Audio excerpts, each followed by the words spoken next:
کو ڈالا کس نے ہے؟ یہ خوف تمہارے دلوں میں آیا کیوں؟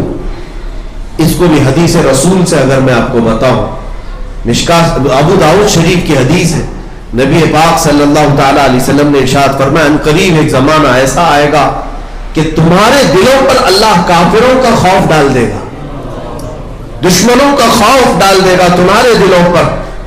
صحابہ نے پوچھا یا رسول اللہ ایسا کیوں ہوگا، ایسا کیوں ہوگا؟ نبی پاک صلی اللہ تعالی علیہ وسلم ارشاد فرماتے صرف اس لیے ہوگا حب الدنیا و کراہیت الموت، تم دنیا میں بے پناہ محبت کرنے لگ جاؤ گے اور موت سے بھاگنے لگو گے۔ جب یہ دو چیزیں تمہارے اندر آ جائیں، صرف دنیا دنیا دنیا اور موت سے خوف، موت سے ڈر، تو رب تعالیٰ کے حبیب فرماتے ہیں اللہ تمہارے دلوں پر ظالموں کا خوف ڈال دے گا۔ یہ ہم دیکھ رہے ہیں آج، ارے چلتے ہوئے جلدی سے ٹوپی چھپا لیا کہ کہیں لوگ دیکھ کر کے مجھے نشانہ نہ بنا لے، جلدی سے داڑھی مڈا لیا تاکہ مجھے لوگ سیکولر کہیں، پورا مسلمان بھی نہ سمجھے، پورا کافر بھی نہ سمجھے، بیچ کا سمجھے۔ تم نے خود اپنے آپ کو بدلنے کی کوشش کر لی۔ یہ خوف ہی تو ہے جو تمہیں بدلتا جا رہا ہے۔ آپ ایک سیکولر آدمی بننے کی کوشش کریں، سیکولر کا مطلب منافق بننے کی کوشش کر رہے ہیں، جس کو اپنے ایمان کے اظہار کا شوق ہی نہیں۔ اور دنیا میں ہم نے وہ قومیں بھی دیکھی کہ دنیا انہیں ہزار کوسے لیکن وہ اپنی داڑھی اور پگڑی کے ساتھ پی ایم تک بن سکتے ہیں۔ انہوں نے اپنی شناخت کو سنبھالا، اپنی آئیڈینٹی کو سنبھالا۔ ایک مسلمان ہی ہے جسے یہ خوف جو لاحق ہوا اس کی ایک ہی وجہ ہے، ایک وجہ یہی ہے کہ تم نے نبی پاک صلی اللہ تعالی علیہ وسلم کے مقام و مرتبے کو وہ حیثیت دینا چھوڑ دیا۔ ابھی 2 دن پہلے کی بات ہے، سوشل میڈیا پہ بہت ساری باتیں چلتی رہتی ہیں، میسیجز یہ گردش کر رہے تھے کہ علماء کی عوام جو ہے قدر نہیں کرتی، مسلمانوں میں ہر جگہ جو ائمہ مساجد ہیں وہ محروم ہیں، ان کو لاوارث رکھا جاتا ہے، ان کی تنخواہ نہیں دی جاتی، فلاں ان کے ساتھ برا سلوک ہوتا ہے، بہت ساری باتیں چلتی بھی رہتی ہیں۔ ایک سید زادے وہ بیان کر رہے تھے کہ عوام کا اپنے ائمہ کے ساتھ بہت برا سلوک ہے۔ ہم نے ایک ہی بات کہی کہ اس قوم کے سامنے کیا رونا جو اپنے نبی کو ہی چھوڑ چکی ہو، اپنے امام کو کیا پکڑے، جو اپنے نبی پاک کا امامہ پسند نہ کرے وہ اپنے امام کا جبہ پجامہ کیا پسند کرے، اسے تو کڑوی ہی لگتی ہیں چیزیں۔ اور جو رسول پاک سے سچی محبت رکھتا ہے وہ حضور پاک کی ہر شکل سے بھی محبت کرے گا، ان کے نائبوں سے بھی محبت کرے گا، ان سے ریلیٹڈ ہر چیز سے محبت کرے گا۔ بات یہی ہے میرے عزیزوں، یہ جو حالات آج تبدیل ہوئے بہت تیزی سے، اکثر ہمارے یہاں اینالائز کرنے والے، تجزیہ کرنے والے، بیٹھ کر کے ڈیبیٹ کرنے والے ان باتوں کو لاتے ہیں سامنے کہ مسلمانوں کے ساتھ جو یہ حالات ہیں اس کی ایک بڑی وجہ مخالف پارٹیاں ہیں، گورنمنٹ میں برسر اقتدار آنے والی وہ کٹر واد تنظیمیں ہیں۔ تم ڈاکوؤں کو کیا بلیم کرتے رہو گے؟ بات اتنی ہے کہ ڈاکو کی فطرت ہے ڈاکہ ڈالنا۔ ایک شاعر نے کہا ہے مجھے رہزنوں سے غرض نہیں، تیری رہبری کا سوال ہے۔ چور تو چوری کرتا ہی رہتا ہے، آپ کیا کر رہے تھے اس وقت یہ پوچھا جائے گا۔ آپ اپنے سامان کو بکھرا ہوا چھوڑے ہوئے تھے، ظاہر سی بات ہے اپنے گھر کے آنگن میں آپ اپنا سونا چاندی سارا مال لا کر رکھے اور گھر میں سو رہے ہو، چور آ کر چوری کر لے جائے تو گالیاں چور کو دو گے کہ چور میرے گھر کا سامان اٹھا لے گیا؟ بلکہ غلطی تمہاری ہے کہ جس سامان کی حفاظت تم پر ضروری تھی تم نے آنگن میں کیوں اس کا اظہار کیا؟ یہی حالات ہے میرے عزیزوں۔ ان کفار و مشرکین بدبخت اور ظالموں کو ہم کوس رہے ہیں، ان کی عادت آج سے نہیں، ابو لہب سے بھی یہی چلتا آ رہا ہے، ابو جہل سے بھی یہی چلتا آ رہا ہے، یہ کوئی نئی بات نہیں۔ موب لنچنگ آج کے زمانے کی ایجاد نہیں، کوفہ والوں نے کیا موب لنچنگ نہیں کی تھی؟ ایک امام مسلم بن عقیل کو سارے کتوں نے گھیر کر قتل کیا، ان کے سر کو گورنر ہاؤس پر لٹکایا، یہ موب لنچنگ ہی تو تھی۔ ہانی بن عروہ کو قتل کر کے کوفہ کے بازاروں میں گھمایا، یہ موب لنچنگ ہی تو تھی۔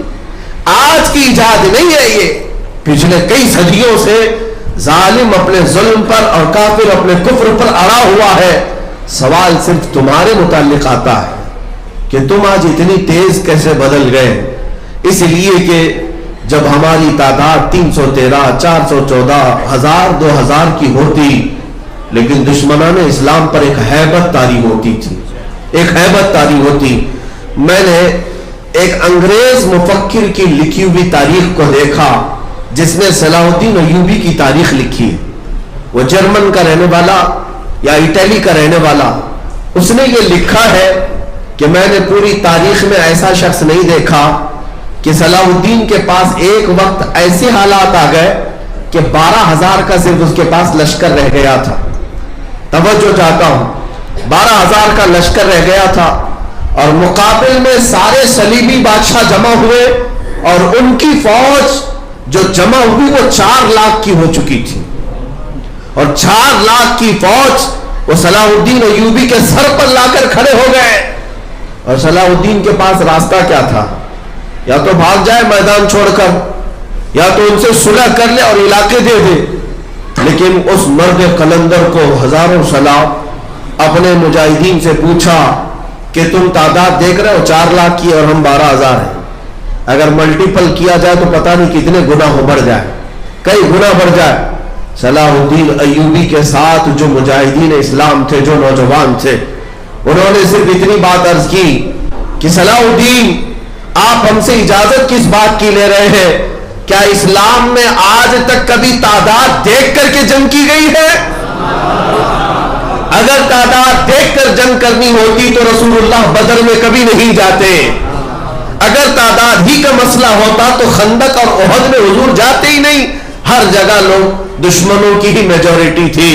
اے صلاح الدین، ہمارے 12,000 پر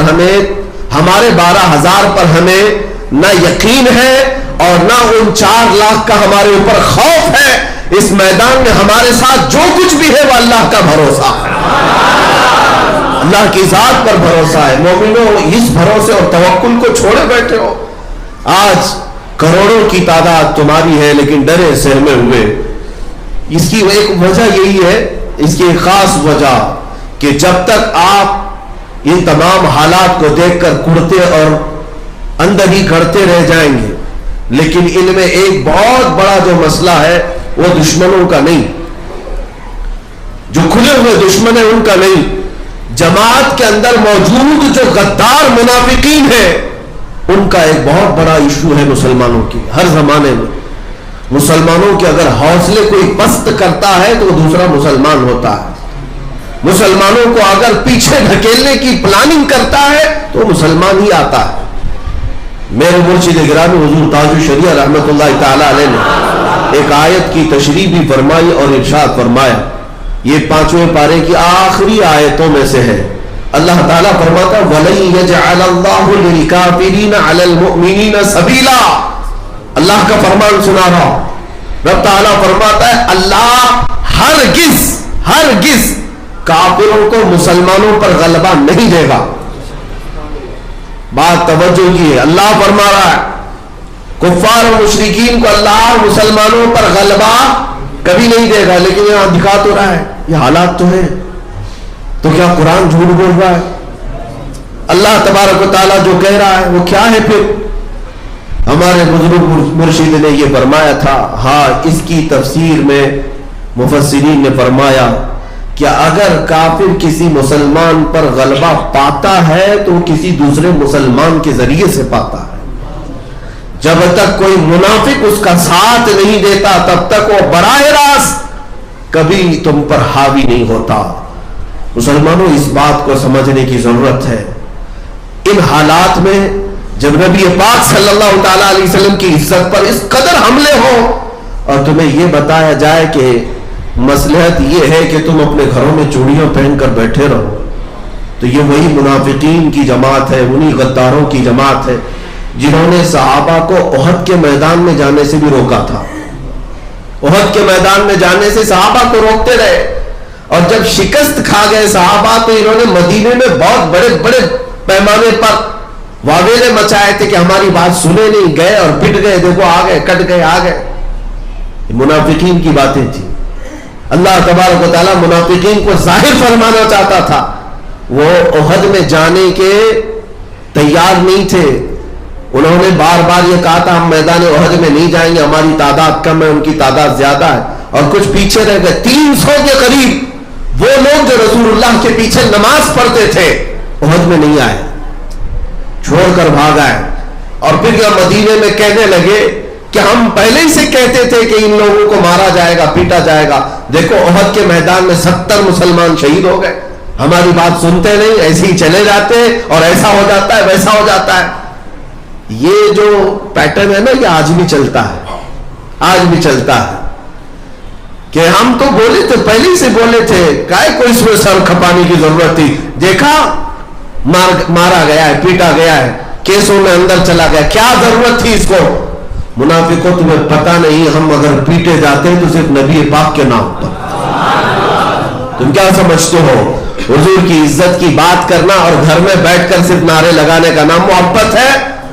ہاں, محبت اس وقت ہوگی جب بلال حبشی کی طرح تم بھی میدان میں گھسیٹے جاؤ, خبیب ابن عدی کی طرح تم بھی سولی پر چڑھائے جاؤ, تب پھر تو امتحان ہوگا, تب پتہ چلے گا.